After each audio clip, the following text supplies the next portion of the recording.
Obituary of Mr. Moses Mawane Kotane. Moses Mawane Kotane was born on 9 August 1905 at Tampostad, in the Rustenburg district of the then Western Transvaal, now called Northwest. Kotane, who came from a devoutly Christian peasant family, grew up as a herd boy and only went to school for the first time at the age of 15. He learned to read and write for only 2 years before he went to work for a farmer. His love for books was ignited and he became a voracious reader who used his spare time to read as many books as possible. When he turned 17 in 1922, he quit his farm job and went to Krugersdorp, where he held various jobs, including being a photographer's assistant, domestic servant, miner, and bakery worker. In 1928, he joined the African National Congress, and later that year, he joined the African Bakers Union, an affiliate of the new Federation of Non-European Trade Unions. The Trade Union Federation was then being strengthened by the then Communist Party of South Africa, now called the South African Communist Party. In 1929, Kotane joined the CPSA and soon became both the vice chairperson of the FNETU and a member of the party's Politburo. He enrolled in the communist-run night school in Ferrerstown, Johannesburg, where he became known for his ability to master the most abstruse political writings. Kotane was recognized as a disciplined, focused, and hard-working cadre. In 1931, he became a full-time party functionary. He also contributed to Umsebenzi, the Worker, the CPSA's newspaper. As one of the CPSA's most intellectually astute African recruits, Kotane was selected to study Marxism-Leninism at the International Lenin School in Moscow in the Soviet Union.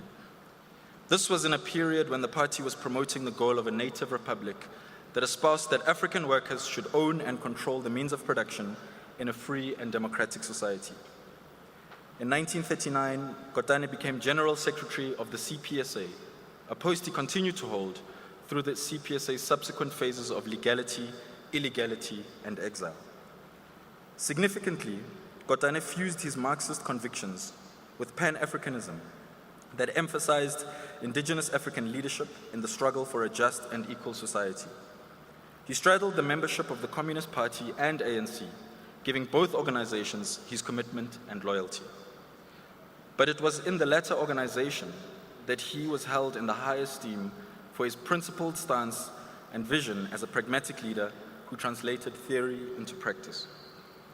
In 1946, he was elected to the ANC National Executive Committee, a position he held until he was banned by the apartheid regime. But Kotane was defiant and refused to obey unjust laws.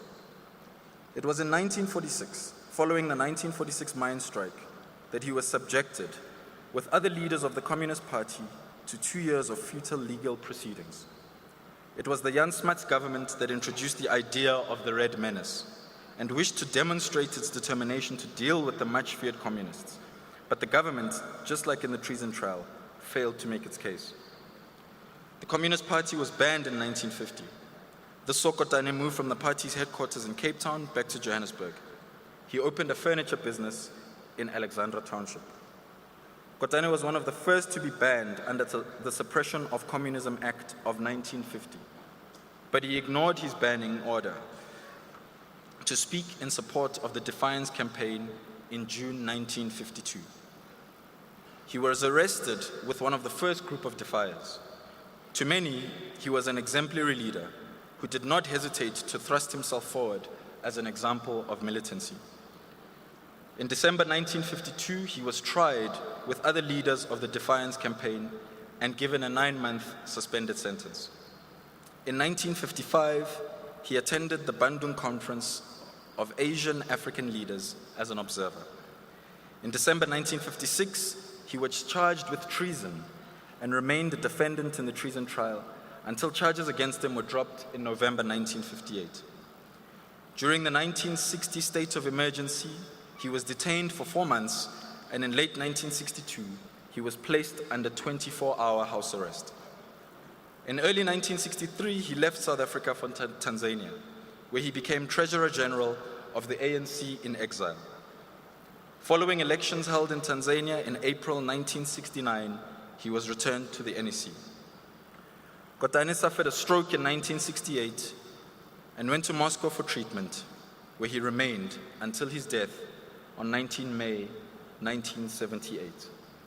He is survived by his wife, daughter, 2 sons, along with an abundance of grandchildren and great-grandchildren.